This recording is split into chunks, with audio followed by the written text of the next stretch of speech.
All right, let's talk about the importance of cycling the intensity here. Because what you'll find is you don't just want an even doing the same amount of work every single day. We want a little bit of variation there. All right, who has a rest day during the week? Cool. Who trains 6 days a week? All right. Would you say you work at a similar sort of intensity volume on all of those 6 days? Is there any pattern there of waves, oscillations? Who intentionally changes the loading over the space of a week? All right. Who has someone do it for them? Is that why you're smiling? Yeah. Okay. So what we can look at is we can assign each session type a score on a scale of 1 to 4. Now again, this is just a scale that I've come up with. You may have your own way of doing this, but this is what I've found has worked well for me. And I call this a neuromuscular fatigue rating scale. And I have a blog and podcast episode on that for anyone who wants to delve into it a little further, but we are going to go into it in some detail now. And what this does is it looks at the effect an individual session has on your body.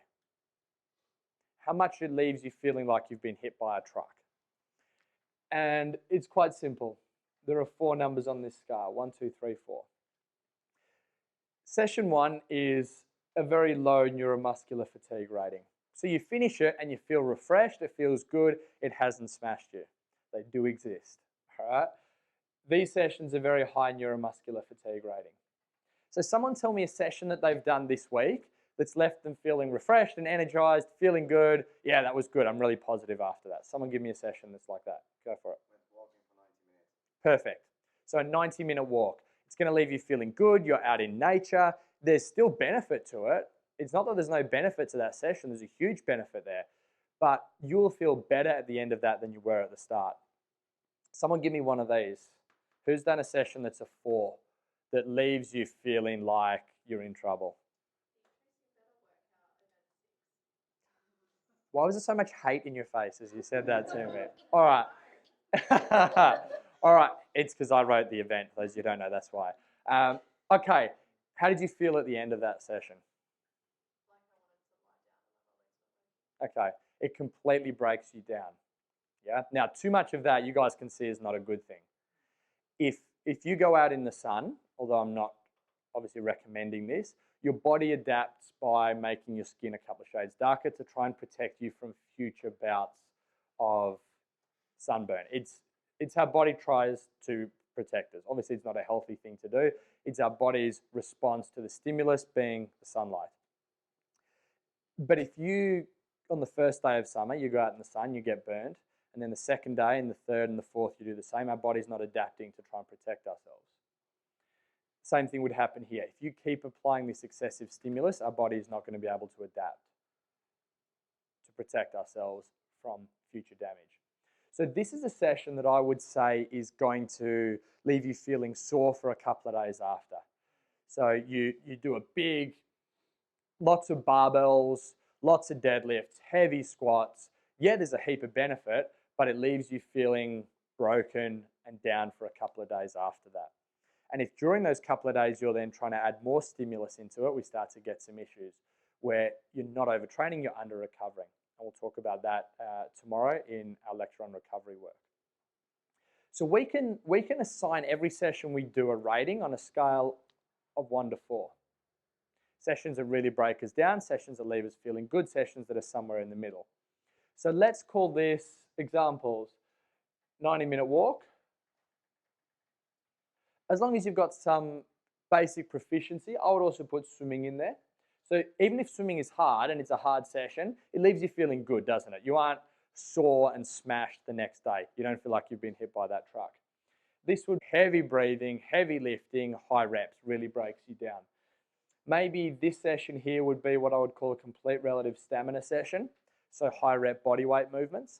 And maybe the multimodals that we talked about, where you're not limited by the localized muscular stamina or strength, but your cardiorespiratory endurance, maybe that multimodal type session would be in there.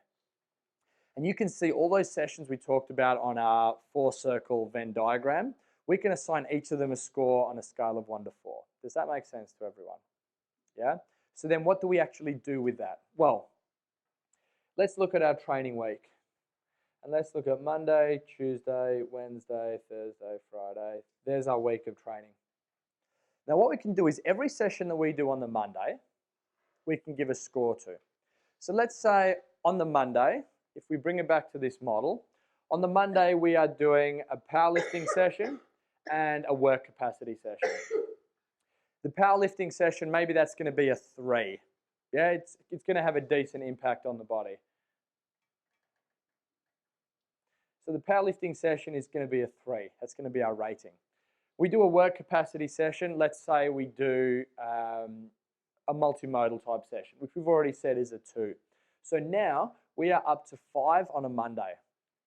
And this is just a very simple way to rate how much stimulus, how much impact you've put on your body. So on Monday, we've done 5, whatever 5 happens to be. Then maybe on Tuesday, we've got a big training day. On Tuesday, we're going to do a bodyweight session and we're going to do 2 cardiorespiratory endurance-based sessions. So we've got 3 sessions there. Maybe one is a 3, one is a 2, one is a 1. And then on Wednesday, and you can start to assign a score to each session you're doing to see what sort of impact it has on your body. The Wednesday then, we may go a 4 and a 3. That's a big training day. You're working hard there. Because of that, you then need to back it off a little bit. So what I would traditionally do somewhere in the middle of your training week, whether your training week is Monday to Friday or Monday to Sunday or Monday to next Wednesday, however it happens to work for you, somewhere in the middle of that, you want to bring that down again. And you want to do sessions which are still going to be training you, but are not going to be breaking you down. So maybe on that day, that's when we just put an Olympic lifting session. All right, so it's a lighter Olympic lifting session. And we only train once that day, let's call that a 2. And there's your training for Thursday. A lot of people that I program for, Thursday is where I would put the swim. You're still getting so much benefit. I mean, you guys know that. You spend half an hour in the pool, you get out and you feel like you've got a lot of benefit from it. It's not that there's any less benefit from a 1 out of 4 than a 4 out of 4. It's just that it's a different type of session. And then you would build this back up, Friday and Saturday here, and then Sunday maybe your rest day. So we can cycle our stimulus, cycle the amount of impact, effect, stimulus that we're placing on the body by looking at the neuromuscular fatigue rating of different session types and making sure we get this sort of pattern of double undulation like this. Because we go stimulus, recovery, response. Stimulus, recovery, response. Our stimulus is the exercise we're doing. Our recovery is not doing exercise, not reburning the skin. Our response is improving or getting better as a result of that.